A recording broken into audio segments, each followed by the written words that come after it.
அருட்பெருஞ்சோதி அருட்பெருஞ்சோதி தனிப்பெரும் கருணை அருட்பெருஞ்சோதி.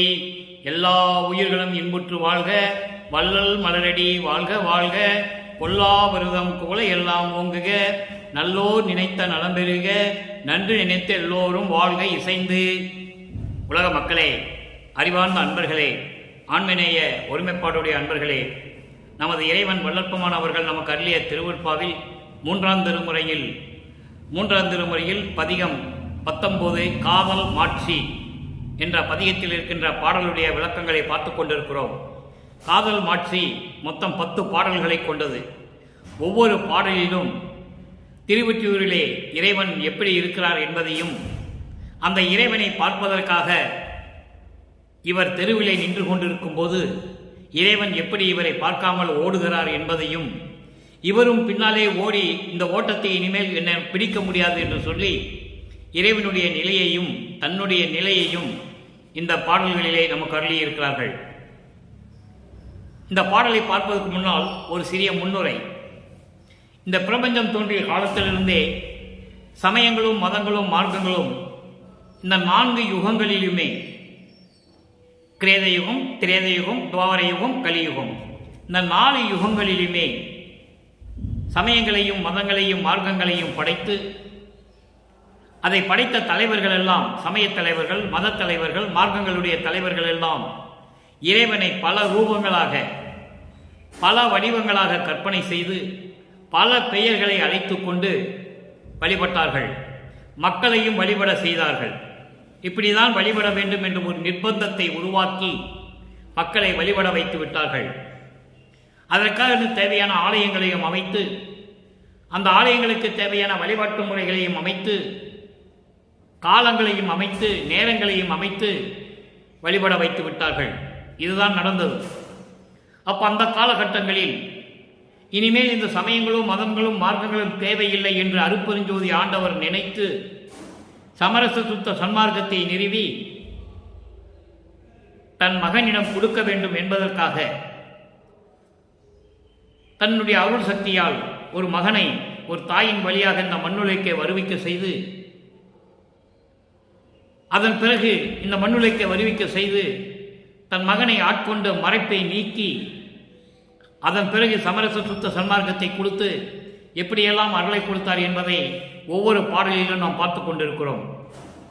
அதற்கு அடிப்படையாக முதல் தளமாக எப்படி 1ஆம் திருமுறையிலிருந்து 4ஆம் திருமுறை வரைக்கும் இந்த சமயங்களையும் மதங்களையும் மார்க்கங்களையும் சார்ந்தே இறைவனை நமது இறைவன் வல்லற்பமானவர்கள் வழிபடுகிறார்கள் என்பதையும், அதன் பிறகு அந்த நிலையை மாற்றி மறைப்பு நீங்கிய பிறகு, தந்தை வந்து ஆட்கொண்ட பிறகு இதெல்லாம் தேவையில்லை என்ற நிலை வரும்பொழுது மக்களுக்கு எப்படி எடுத்துரைக்கிறார் என்பதையும், இந்த சமயங்களையும் மதங்களையும் மார்க்கங்களையும் சொல்லப்பட்ட நெறிகளை விட்டதனால்தான் இறைவனுடைய தயவு கிடைத்து எல்லா நிலைகளையும் நான் பெற்றுக்கொண்டேன், கடவுள் நிலையை அறிந்துவிட்டேன் என்று சொல்லும் பொழுது அந்த நிலைகளையும் நாம் பார்த்து கொண்டிருக்கிறோம்.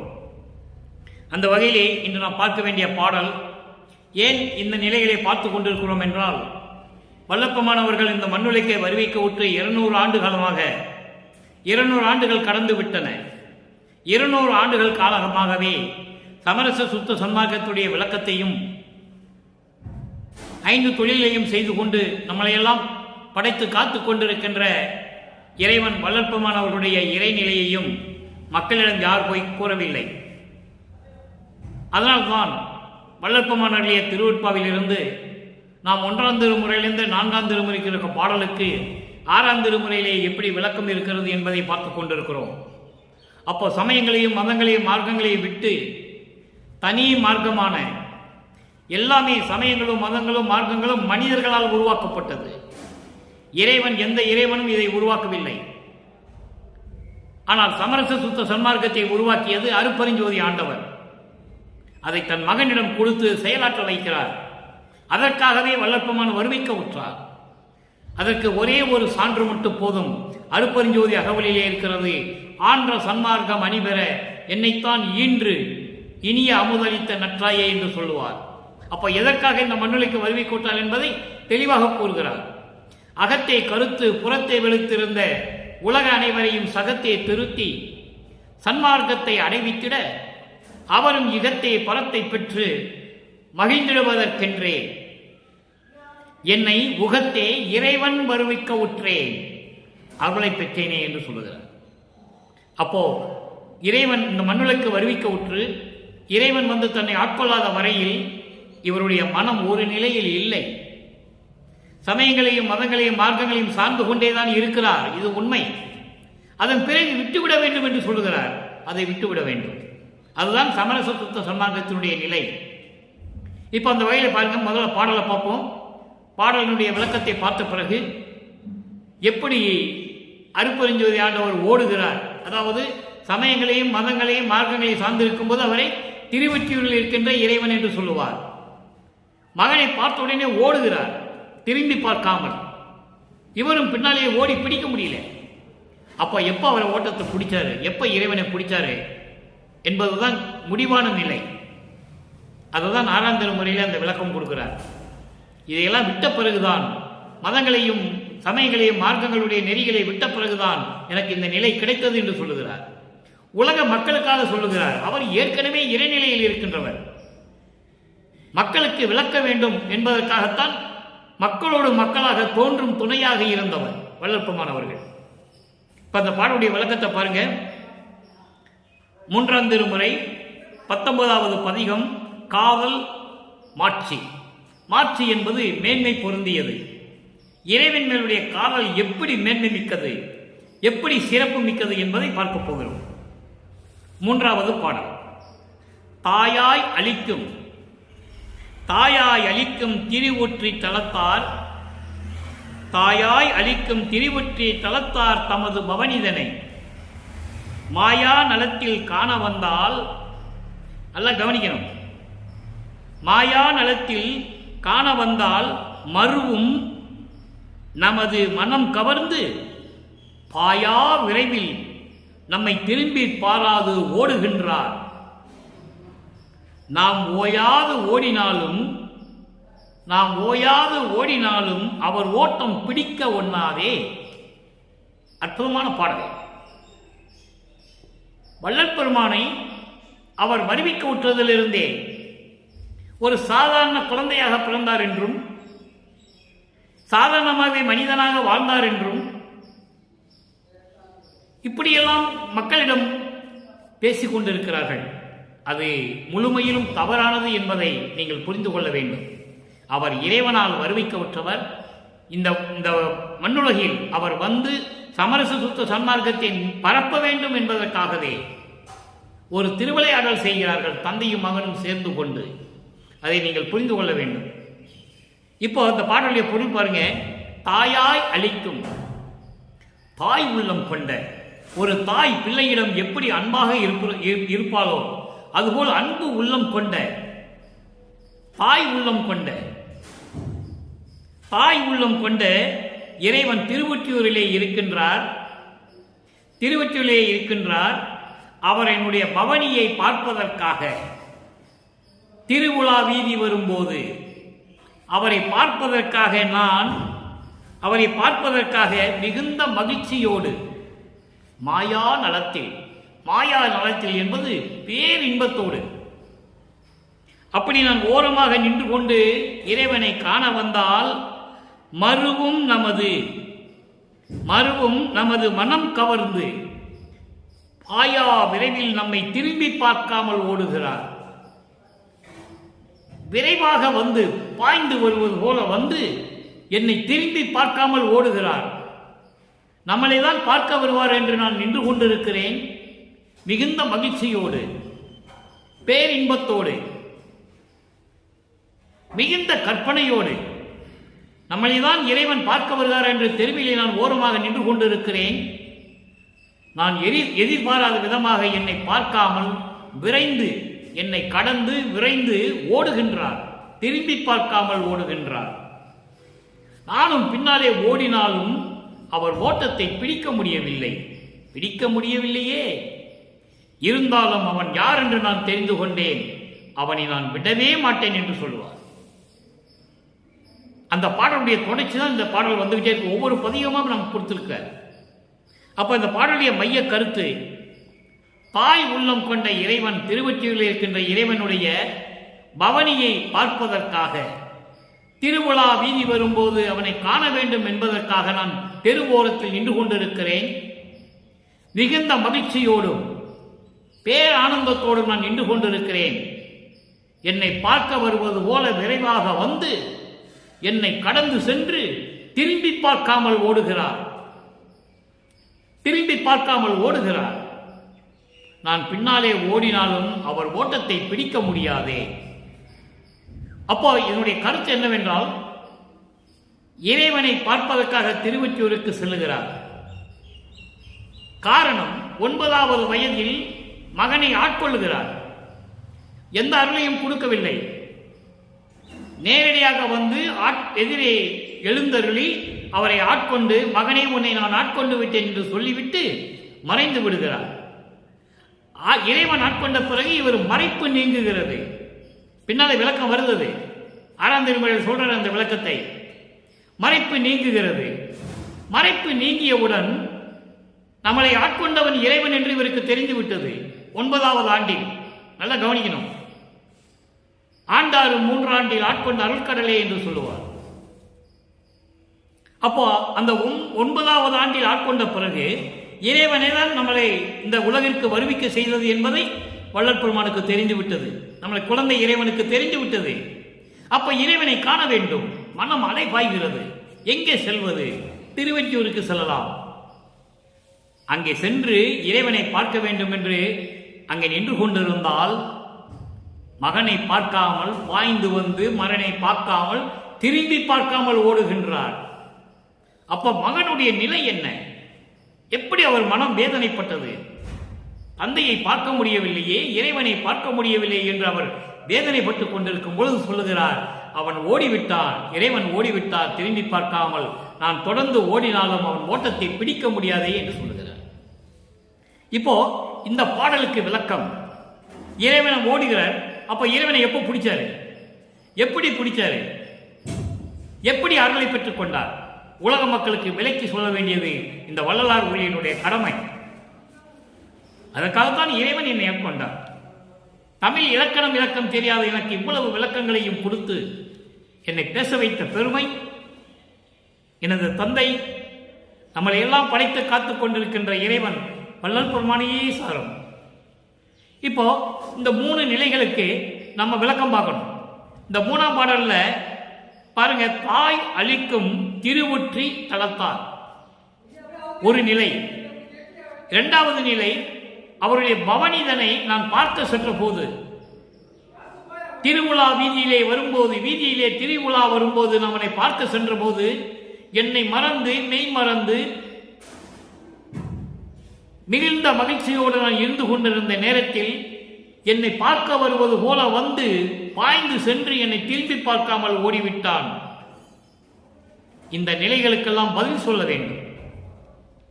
எப்படி சொல்லுகிறார் என்பதை நீங்கள் பார்க்க வேண்டும். 6ஆம் திருமுறையிலே 49வது பதிகம் 3வது பாடல், இறை ஏத்தும் இன்பம். அங்கேயே 3வது பாடல். இங்க இருக்கிற 3வது பாடலுக்கு அங்க 3வது பாடல் விளக்கம். 1ஆம் திருமுறையிலிருந்து 4ஆம் திருமுறையில் இருக்கிற பாடல்களுக்கெல்லாம் முடிவான விளக்கம் 6ஆம் திருமுறை. அதை நீங்கள் புரிந்து கொள்ள வேண்டும். சமயங்களையும் மதங்களையும் மார்க்கங்களையும் விட்டுவிட்ட பிறகு, சமரச சுத்த சன்மார்க்கத்தை பெற்ற பிறகு, தந்தையிடம் பெற்ற பிறகு இந்த பாடல்களுக்கெல்லாம் விளக்கம் தருகிறார். இறைவனை ஏத்தும் இன்பம். இறைவனை வணங்கினால் எப்படி இன்பம் கிடைக்கும்? 3வது பாடல், துன்பமெல்லாம் தவிர்த்த துணைவனே. துன்பமெல்லாம் தவிர்த்த துணைவனே என்கோ, ஜோதியில் ஜோதி என்கோ, அன்பெல்லாம் அளித்த அன்பனே என்கோ, அம்மையே அப்பனே என்கோ. அங்க தாய் உள்ளம் கொண்டவர் சொல்றார்ல, அதுக்காக இங்க அம்மை என்று ஒரு வார்த்தையை போடுகிறார். அம்மையே அப்பனே என்கோ, இன்பெல்லாம் புரிந்த இறைவனே என்கோ, என் உயிருக்கு இன் அமுதம் என்கோ, என்பொலா மணியே என் கண்ணே என்கோ, என் உயிர் நாதா நின்றனையே, என் உயிர் நாதா நின்றனையே, நிந்தனையே. இப்ப இந்த பாடல் விளக்கம் பாருங்க. அதாவது இந்த மண்ணுக்கு வருவிக்க விட்டு இறைவன் ஆட்கொண்ட பிறகு தன்னுடைய மறைப்பை நீங்கிய பிறகு, வல்லற்பெருமானுடைய நிலையை அவர் அறிந்த பிறகு, ஏன் இந்த மன்னனுக்கு வருவிக்க உற்றோம் என்ற நிலை அவருக்கு தெரிந்து விட்டது. ஆனால் இறைவன் அருளை கொடுக்கவில்லை. மகனை பார்த்து ஓடுகிறான், தெருவிலே ஓடுகிறான். அப்போ அந்த நிலை மாறும்போது, துன்பெல்லாம் தவிர்த்த துணைவனே, சமரச சுத்த சன்மார்க்கத்தை பெற்ற பிறகு என் துன்பங்களையெல்லாம் நீக்கிய துணைவனே என்று உன்னை நான் சொல்லுவதா, என்போ என்பது சொல்லுவதா என்று சொல்லுவதா, என்னுடைய துன்பங்களெல்லாம் தவிர்த்த துணைவன் என்று உன்னை நான் சொல்லுவதா, ஜோதியில் ஜோதி என்று உன்னை நான் சொல்லுவதா, அன்பெல்லாம் அளித்த அன்பனே என்று உன்னை நான் சொல்லுவதா, அம்மையே தாயே தந்தையே என்று உன்னை நான் சொல்லுவதா, இன்பெல்லாம் புரிந்த இறைவனே, எனக்கு எல்லா இன்பத்தையும் கொடுத்த இறைவனை என்று உன்னை நான் சொல்லுவதா, என் உயிருக்கு என் அமுது என்று உன்னை நான் சொல்லுவதா, என் பொலா மணியே, என் பொலா மணியே என்பது துளைக்கப்படாத மணி. மணிகளை கோர்க்க வேண்டுமென்றால் அதில் துளையிட வேண்டும், ஓட்ட போடணும். ஓட்ட போட்டால் நூல் வச்சு கோர்க்க முடியும். அப்படி துளையிடப்படாத மணி, முழுமையான மணி, அதான் என்பொலா மணியே என்று சொல்லுகிறார். என்பொலா மணியே என் கண்ணே என்று உன்னை நான் சொல்லுவதா, என் உயிர் நாதன் என்று உன்னை நான் சொல்லுவதா, இறைவா உன்னை நான் எப்படி சொல்லுவது என்று சொல்லுகிறார். அங்கே காதல் மாட்சியிலே 3வது பாடலிலே தாய் உள்ளம் கொண்ட இறைவன் திருவொற்றியூரிலே இருக்கின்றான் என்று சொல்லுவார். இங்கே தந்தையை எப்படி சொல்லுகிறார் என்பதை நீங்கள் ஒப்பிட்டு பார்க்க வேண்டும். அப்போ சமயங்களும் மதங்களும் மார்க்கங்களும் நீங்கிய பிறகு, சமரச சுத்த சன்மார்க்கத்திற்கு நமது இறைவன் வல்லற்பெருமான்கள் வந்த பிறகு இறைவனை இப்படி வேண்டுகிறார், வணங்குகிறார். அடுத்து பாருங்க, 52வது பதிகம் பொது நடம். பொது நடம் என்பது அருள் நடனம். ஏற்கனவே நான் கூறியது போல இது திருவடி புகழ்ச்சி என்று கூட சொல்லலாம். இறைவனை பற்றி சொல்லும்போது இந்த பாடலை பொறுத்தவரை திருவடி புகழ்ச்சி என்று கூட சொல்லலாம். கலைகள் ஓர் அனந்தம் அனந்தம், நல்லா கவனிச்சுட்டே வாங்க. கலைகள் ஓர் அனந்தம் அனந்தம், மேல் நோக்கி கற்பங்கள் கடப்ப, கணக்கில நிலைகள் ஓர் அனந்தம் அனந்தம், நேடியும் காணா நித்திய நிற்குண நிறைவே, அலைகளற்று உயிருக்கு அமுதளித்து அருளும் அருள் பெரும் கடல் என்னும் அரசே, புலை களவு அகற்றி, அற்புதமான வரி, புலை களவு அகற்றி எனக்கு உள்ளே நிறைந்து பொது நடம் புரிகின்ற பொருளே. இது பாடல். இப்ப பாருங்க, கலைகள் கலைகள் ஓர் அனந்தம் அனந்தம். கலைகள் என்பது வேத நூல்கள், வேதங்கள், ஆகம நூல்கள், தத்துவங்கள், அந்தங்கள், இப்படி எல்லாவற்றையும் மொத்தமாக சேர்த்துதான் கலைகள் என்று சொல்லுகிறார். அப்போ இந்த வேதங்களும் ஆகமங்களும் இந்த தத்துவங்களும் அந்தங்களும் எல்லாம் சேர்ந்து கற்பங்கள் கோடி ஆண்டுகள், கற்பங்கள் ஆண்டுகள் என்று கற்ப ஆண்டுகள் என்று சொல்கிறார். பல கோடி ஆண்டுகள் ஆராய்ந்து தேடுகிறார்கள் இறைவனை தேடுகிறார்கள். அதோடு மட்டுமல்ல, கணக்கில நிலைகள் ஓர் ஆனந்தம் ஆனந்தம், கணக்கில நிலைகள் ஓர் ஆனந்தம் ஆனந்தம். நிலைகள், பல நிலைகள் இருக்கின்றன. பதத்தலைவர்களுடைய நிலைகள், நவநிலை நிலைகள், இப்படி எல்லா நிலைகளும் இருக்கின்றன. அந்த நிலைகளில் இருக்கின்றவர் நிலைகளும் எத்தனையோ கோடிகள் இருக்கின்றன, கணக்கில் அடங்காது. அனந்தம் என்பது கணக்கில் அடங்காது. அப்ப நிலைகள், எப்படிப்பட்ட நிலைகளில் யார் யார் இருக்கிறார்கள்? பிரம்மன், திருமால், ருத்திரன், மகேஸ்வரன், சதாசிவம் போன்றவர்கள் பதத்தலைவர்களுடைய நிலையில் இருக்கிறார்கள். விண்ணோர் வேந்தன் இந்திரன், அவன் ஒரு நிலையில் இருக்கிறான். இப்படி நவநிலைகளுடைய தலைவர்கள் இருக்கிறார்கள், கீழ்நிலையில் இருக்கின்ற தலைவர்கள், சக்திகள், சத்தர்கள், இவர்களெல்லாம் ஒவ்வொரு நிலையில் இருக்கின்றார்கள். இப்படி நிலையில் இருக்கின்றவர்கள் எத்தனையோ கோடி பேர்கள். இவர்களும் இறைவனை தேடுகிறார்கள். எப்படி? நேடியும் காணா, ஆராய்ந்தும் தேடியும் காண முடியாத நித்திய நிற்குண நிறைவே. நித்திய என்பது அழிவில்லாத, என்றும் நிலைத்து இருக்கக்கூடிய பிறப்பு இறப்பு இல்லாத அழிவில்லாத நிற்குண நிறைவே என் குணம் கொண்ட பரிபூர்ணமான இறைவனே. நிற்குண நிறைவே அலைகளற்று. இதுல இந்த வரிக்கு 2 விதமாக விளக்கம் சொல்லலாம். அலைகளற்று உயிருக்கு அமுதளித்து அருளும் அருட்பெரும் கடல் என்னும் அரசே. கடல் என்றால் அலைகள் இருக்கும், சத்தங்கள் கூச்சல்லாம் இருக்கும், அலைகளுடைய சத்தங்கள் வரும். அலைகளற்று என்பது அமைதியான. அலைகள் இல்லாமல் இருந்தால் கடல் எப்படி இருக்கும்? அமைதியாக இருக்கும். அதுபோல அருள் கடல், அருள் நிறைந்திய அமைதியான அலைகள் இல்லாத கடல் போன்று விளங்கிக் கொண்டிருக்கின்றார் அரசே என்று சொல்லலாம். உயிருக்கு அமுதளித்து என்று சொல்லலாம். உயிருக்கு அமுதளித்து அலைகள் இல்லாத அருள் கடல் போன்று விளங்கிக் கொண்டிருக்கின்ற அரசே என்றும் சொல்லலாம். அலைகள் அற்று மன உளைச்சலை நீக்கி, மன துயரங்களை நீக்கி, மன துன்பங்களை நீக்கி என் உயிருக்கு அமுதளித்து அப்படியும் சொல்லலாம். அது உங்கள் விளக்கத்தில் கேட்டபடி நீங்கள் எடுத்துக்கொள்ளலாம், எதுவும் தவறில்லை. அலைகள் அற்று மன அலைவுகள் நீக்கி, அலைவாய்ந்து கொண்டிருக்கின்ற இந்த மனத்தை ஒருநிலைப்படுத்தி, மன அலைச்சலை நீக்கி, மன துன்பத்தை நீக்கி, துயரங்களை நீக்கி, இடர்பாடுகளை நீக்கி, எல்லாவற்றையும் ஒட்டுமொத்தமாக சொல்லுகிறார். அலைகள் அற்று என்று சொல்லுகிறார். எல்லாவற்றையும் நீக்கி என் உயிருக்கு அமுதளித்து அருளும் அருள் பெரும் கடல் அரசே. புலை களவு அகற்றி. புலை களவு அகற்றி என்பது புலை அகற்றி களவு அகற்றி என்று எடுத்துக்கொள்ள வேண்டும். புலை களவு அகற்றி என்பது புலை அகற்றி. புலை அகற்றி என்பது இந்த உடம்பை நீக்கி மாற்றி அழியா உடம்பை அளித்து. எப்படி சொல்ற பாருங்க, உடம்பு. புலை அகற்றி என்பது உடம்பை அகற்றி. உடம்பை அகற்றி என்பது எலும்பாலும் தசைகளாலும் நரம்பிகளாலும் சூழப்பட்ட இந்த உடம்பு.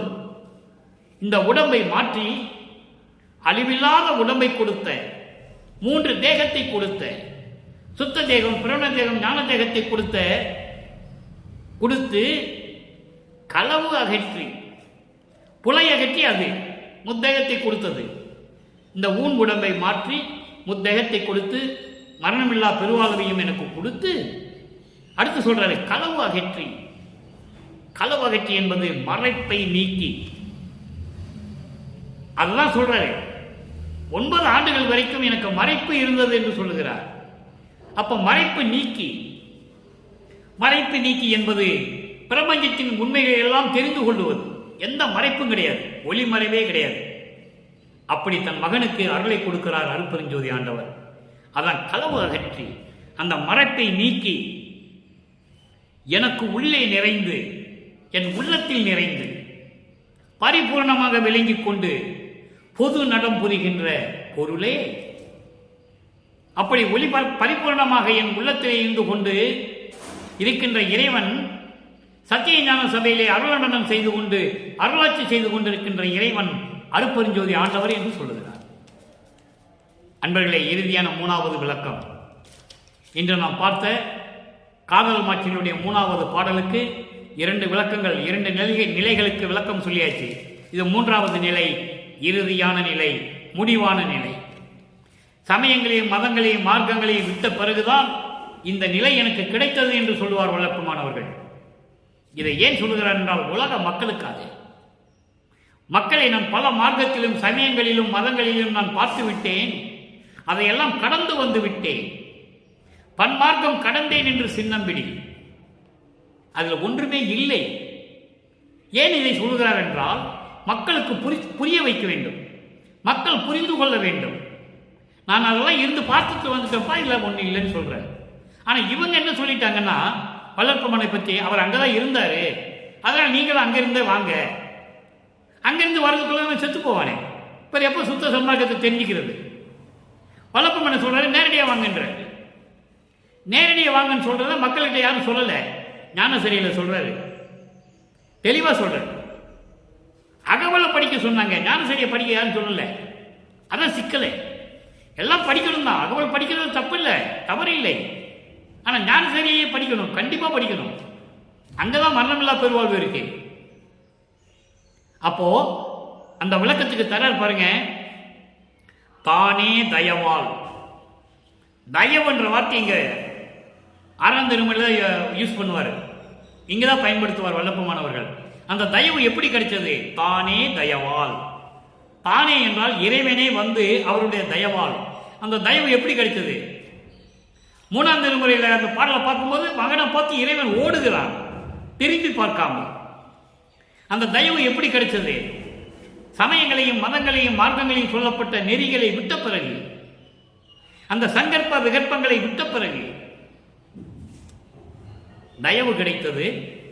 இறைவனுடைய தயவால் சிறியனுக்கு, சிறியருக்குன்னு சொல்லுகிறார், மகனுக்கு, இந்த மகனுக்கு, சின்ன மகனுக்கு தானே தயவால் இந்த மகனுக்கு தனித்த ஞான அமுதளித்த தாயே, ஞான அமுதளித்த தாயே என்று சொல்கிறார். இறைவனை தாய் என்று சொல்லுகிறார். இது எனக்கு ஞான அமுதளித்த தாயே என்று வல்லற்பெருமான் சொன்னதை மக்களிடம் யாரும் சொல்லவில்லை. சொன்னாதானே மக்களுக்கு புரியும். சொல்லவே இல்லை. எல்லாவற்றையும் சொன்னார்கள். இந்த பிரபஞ்சம் தோன்றிய காலத்திலிருந்து என்னென்ன நடந்ததோ எல்லாமே சொன்னார்கள். திருஞான சம்பந்தனுக்கு 3 வயதிலே பராசக்தி வந்து முளைப்பால் கொடுத்துதான் ஞானம் கிடைத்தது என்று சொன்னார்கள். உண்மைதான், யாரும் மறுக்க முடியாது. அதே நேரத்தில் வல்லற்பெருமானுக்கு ஞான அமுதத்தை ஏன் சொல்லவில்லை? சிந்தித்து பார்க்க வேண்டும் மக்களே. அப்போ சமரச சுத்த சன்மார்க்கம் மக்களிடம் போய் சேரக்கூடாது என்ற ஒரு கட்டாயத்தில் இருந்திருக்கிறார்கள். அவர்களால் சமயங்களையும் மதங்களையும் மார்க்கங்களையும் விட முடியவில்லை. அதைதான் வல்லப்பெருமான் இங்கே தெளிவாக சொல்லுகிறார். தானே தயவால் சிறியருக்கு தனித்த ஞான அமுதளித்த தாயே, எனக்கு ஞானம் அமளித்த தாயே, எல்லா சுதந்திரமும் தந்த கருணையின் தாயே, எனக்கு எல்லா சுதந்திரத்தையும் கொடுத்த கருணையின் தாயே, ஊனே விளங்க. எவ்வளவு அருமையா சொல்ற பாருங்க. ஊனே விளங்க. எலும்புகளாலும் நரம்புகளாலும் தசைகளாலும் ஆனப்பட்ட இந்த உடம்பு, ஊன் உடம்பு, புலால் உடம்பு, இந்த உடம்பு சிறப்போடு விளங்க ஊனமில்லாத ஒளி பெற்று, ஊனமில்லாத ஒளி பெற்று, அழிவில்லாத ஒளி பெற்று, முத்தேகத்தை பெற்று, மரணமில்லா பெருவாழ்வை பெற்று, எல்லா உலகமும் என் உடமையாக கொண்டு, எல்லா உலகமும் என் உடமையாக கொண்டு அருள் நிலை மேல் உற்றேன் அவன் அருளால், உந்தன் அருளால், உன்னுடைய அருளாலே நான் அருள் மேல்நிலை உற்றேன். அருள் மேல்நிலை என்பது கடவுள் நிலை. கடவுள் நிலை என்பது சரியை கிரியை யோக ஞானம் என்ற நிலைகளை எல்லாம் கடந்து 16வது நிலை, அதுதான் அருள் நிலை. அந்த அருள் நிலையை உற்றேன் என்று சொல்லுவார். அருட்பெருஞ்சோதி அட்டக பாடலிலே சொல்லுவார். தத்துவம் அனைத்தும் தனித்தனியே கடந்தேன், தத்துவாதீத மேல்நிலையில் சித்தியல் முழுதும் தெரிந்தேன், அவை மேல் சிவநிலை தெரிந்திட சென்றேன். இவங்க சொல்ற வல்லற்பெருமான் இங்கே சுத்திட்டு இருந்தாரு. சென்னையில் இருந்தாரு, சிதம்பரத்தில் இருந்தாரு, வடலூர்ல இருந்தாரு, எல்லாம் இருந்தாரு தான். இது சொல்லணும்ல, ஏன் சொல்லல? அவை மேல் சிவநிலை தெரிந்திட சென்றேன். இந்த பிரபஞ்சத்தில் எத்தனையோ முனிவர்கள், ரிஷிகள், எத்தனையோ மகான்கள் தோன்றினார்கள், யோகிகள், ஞானிகள் எத்தனையோ பேர் தோன்றினார்கள். ஒரு ஆள் கூட சொன்னதில்லை நான் இந்த நிலைகள் எல்லாம் கடந்து சென்று கொண்டிருக்கிறேன், இறுதியில் அருள் நிலைக்கு நான் சேர்ந்து விட்டேன் என்று யாரும் சொன்னதில்லை. வல்லப்பெருமான் ஒருவர் தான் அந்த தகுதியை பெற்றவர், அதற்காகவே வறுமை கோற்றவர். ஊனே விளங்க ஊனமிலா ஒளி பெற்று எல்லா உலகமும் என் உடைமையாக கொண்டு அருள் நிலை மேல் உற்றேன் உன்றன் அருளால்.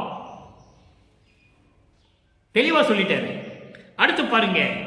வானே மதிக்க, வானே மதிக்க சாகாவரனாய் எல்லாம் வல்ல சித்தே வயங்க உன்னை உள்கலந்து கொண்டேன்,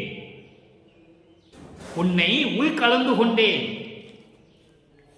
வானே மதிக்க, தேவர்கள் எல்லாம் மதிக்கும்படி சாகாத வரனாய், சாகாத வரம் பெற்றவனாக எல்லாருக்குமே மரணம் உண்டு. பிரமன் முதல் திருமணம் முதல் எல்லாருக்கும் மரணம் உண்டு.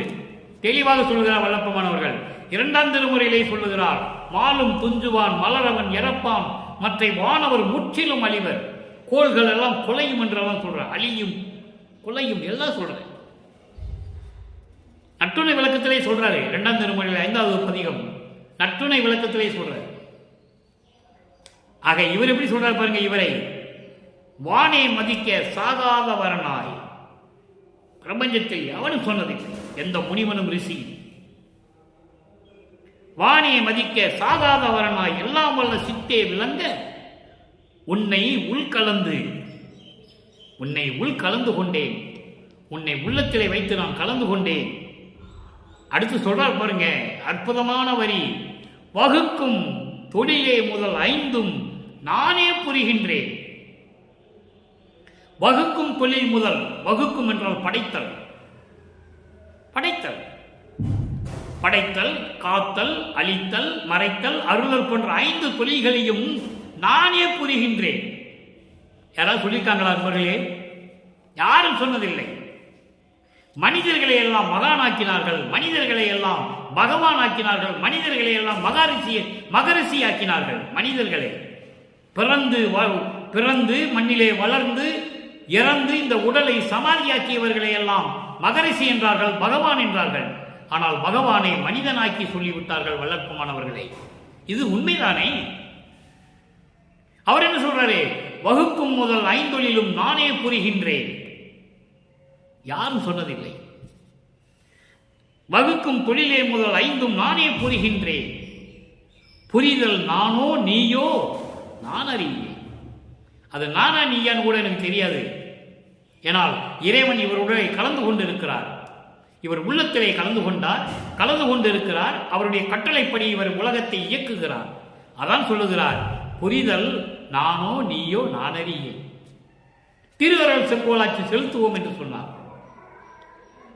அடுத்து பாருங்க, நான் நீ என்னும் பேதமில்லா, நான் நீ என்னும் பேதமில்லா அத்வைதம். துவைதம் என்பது வேறுபட்டு இருப்பது, நீ நான் வேறு வேறு என்று சொல்லுவது துவைதம். இது அத்வைதம். அத்வைதம் என்பது நீயும் நானும் வேறல்ல, நீயும் நானும் பேதம் அல்ல. இப்படி நீயும் நானும் பேதமில்லாது, வேறுபாடல்லாது, நீ நானாகி நான் நீயாகி சத்தியஞான சபையிலே அருளாட்சி செய்து கொண்டு அருள் நடனம் புரிந்து கொண்டிருக்கின்ற நாயகனே, கருணை நாயகனே என்று சொல்லுகிறார். நான் தானானான், தான் நானானான், நானும் தானுமானோம் என்று சொல்லுவார். பெற்றேன் என்றும் இரவாமை வேதம் தவிர்ந்த இறைவன் என்னை உற்றை கலந்தான், நானும் அவனை உற்றை கலந்தேன், நானும் அவனும் ஒன்றானோம். அதான் அத்வைதம். நீயும் நானும் என்ற பேதம் இல்லாதது. அற்புதமாக சொல்வார். இப்படிப்பட்ட நிலையில் இருக்கின்றவர் வல்லற்பமானவர்கள் என்பதை மக்களை நீங்கள் புரிந்து கொள்ள வேண்டும். ஆக சமயங்களையும் மதங்களையும் மார்க்கங்களையும் சார்ந்திருந்த காலகட்டங்களில் இறைவனை தன்னை ஆட்கொள்ளாத வரையில், தன்னுடைய மறைப்பு நீங்காத வகையில், அந்த நிலையில் வல்லத்துமானவர்களும் சமயங்களையும் மதங்களையும் மார்க்கங்களையும் சார்ந்து இறைவனை வழிபட்டது உண்மை. அது யாராலும் மறுக்க முடியாது. திருவருட்பாவிலே இருக்கிறது.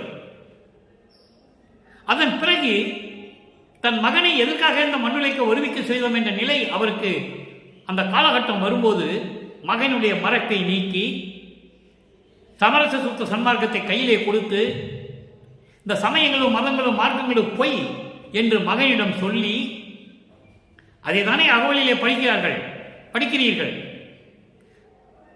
சாதியும் மதமும் சமயமும் பொய் என ஆதியில் உணர்த்தியாறு பெருஞ்சோதி, சாதியும் மதமும் சமயமும் காணா ஆதியானதையாமறு பெருஞ்சோதி.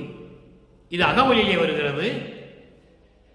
பொறித்த மதம் சமயம் எல்லாம் பொய்யே, அவற்றில் புகுதாதீர், சிவம் ஒன்றே பொருள் என கண்டறிவேன். ஞானசரியிலே வருகிறது.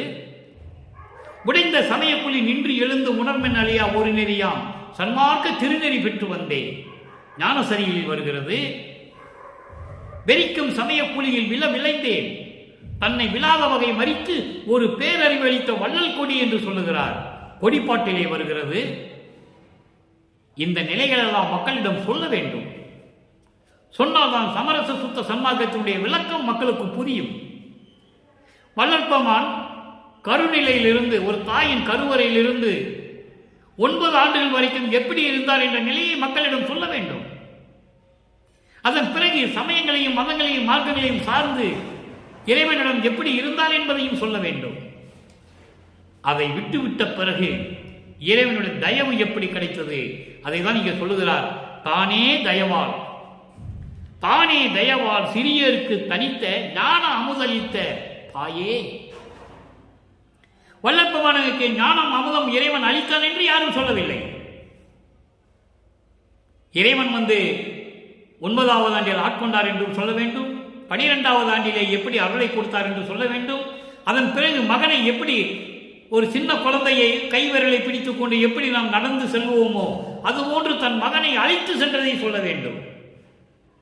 அண்டங்களை கடந்து கடந்து அப்பாலுக்கு அப்பால் நான் சென்றேன் என் தந்தையோடு என்று சொல்லுகிறாரே, அந்த நிலையை மக்களுக்கு சொல்ல வேண்டும் அல்லவா? சொன்னதானே வள்ளற்பெருமானுடைய இறைநிலை மக்களுக்கு புரியும். நாம் இந்த நிலையை மாற்ற வேண்டும். அந்த கடமையை நாம் செய்ய வேண்டும். சமயங்களும் மதங்களும் மார்க்கங்களும் இருந்தது உண்மை, அழிந்ததும் உண்மை. அழிந்து விட்டது என்று சொல்லுகிறார். அழிந்து ஒளிந்து மடிந்து விட்டன என்று சொல்லுவார். திருவருட்பாவிலே ஆதாரங்கள் உண்டு. ஆனால் மக்களும் பழக்க வழக்கங்களிலே மூழ்கி விட்டதனால் இன்னும் அதை விடாமல் பிடித்து கொண்டிருக்கிறார்கள். அதை நீக்கிவிட்டு வர சொல்லுகிறார் இறைவன் வள்ளற்பெருமானவர்கள். அப்படிப்பட்ட நிலையை மக்களுக்கு உணர்த்த வேண்டும். அன்பர்களே, இந்த பாடல் மூலமாக இன்று நாம் பார்த்த காதல் காட்சியினுடைய 3வது பாடலை பார்த்துவிட்டு அதனுடைய விளக்கங்களை எல்லாம் 6ஆம் திருமுறையிலே பார்த்து விட்டோம். எப்படி நாம் இறைநிலையை பெற முடியும், எப்படி இறைவனுடைய அருளை பெற முடியும் என்ற விளக்கத்தை உலக மக்களுக்கு சொல்லுவதற்காகத்தான் வள்ளற்பெருமானவர்கள் இந்த பல நிலைகளிலே இருந்து கொண்டு அதன் பிறகு சுத்த சன்மார்க்கத்தை பெற்றுக்கொண்டு உலக மக்களுக்கு தெரிவிப்பதற்காகத்தான் திருமுறையை, திருவருட்பாவை நம்மளுக்கு அருளினார்கள் என்பதை இங்கே நான் சொல்ல கடமைப்பட்டிருக்கிறேன். எனவே நீங்களும் அப்படிப்பட்ட இறைவனை வணங்கி புலையும் கொலையும் தவிர்த்து நான் தினமும் சொல்லுவது உண்டு. ஏனென்றால் சொல்லுவார்கள், உலகிலே சொல்லுவார்கள், நகத்த அம்மி கூட நகரும் என்று சொல்லுவார்கள். தினமும் சொல்லிக் கொண்டிருக்கிறேன். ஒரு ஆளாவது மாறினால் கூட எனக்கு கிடைத்த வெற்றி. அதனால் சைவ உணவுகளை மேற்கொண்டு உயிர்களை கொலை செய்யாமல் துன்பப்படுத்தாமல் உயிர்கள் மேல் இரக்கமும் தயவும் கொண்டு சைவ உணவுகளை மேற்கொண்டு அசைவ உணவுகளை நீக்கி மண்ணகல் விளக்கிலே தீபமேற்றி தீபத்து முன்னால் அமர்ந்து கொண்டு எந்தவித சங்கற்ப விகற்பங்கள் இல்லாமல் இந்த சமயங்களையும் மதங்களையும் மார்க்கங்களையும் சாராத ஒரு வழிபாடை செய்து இறைவனுடைய அருளையும் இறைவனிடம் இருக்கின்ற எல்லா செல்வங்களையும் பெற்றுக்கொண்டு நீங்கள் நோயற்ற வாழ்வில் வாழ வேண்டும் என்று இறைவனுடைய தயவோடையும் கருணையோடையும் வாழ்த்து விடைபெறுகிறேன். இந்த வள்ளலார் ஊழியன். மீண்டும் நாளை சந்திப்போம். நன்றி, வணக்கம். அருட்பெருஞ்சோதி அருட்பெருஞ்சோதி, தனிப்பெரும் கருணை அருட்பெருஞ்சோதி.